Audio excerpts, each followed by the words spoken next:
સાત પ્રતિજ્ઞા હોય છે ને લગ્નમાં, યાદ હોય છે?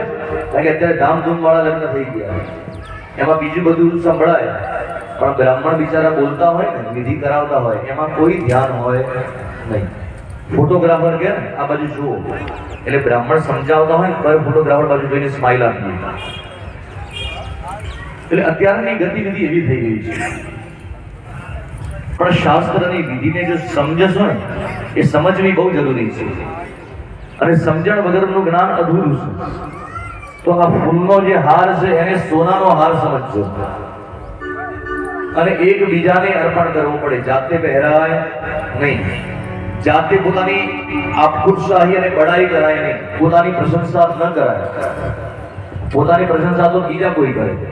એટલે પતિદેવ કહે કે મારી નજરોમાં તો લક્ષ્મી જેવી છે, અને પત્ની કહે હે સ્વામી મારી નજરોમાં તમે નારાયણ જેવા છો, એટલે હું તમને હાર પહેરાવું છું.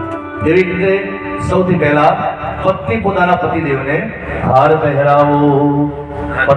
પતિર બ્રહ્મા પતિર વિષ્ણુ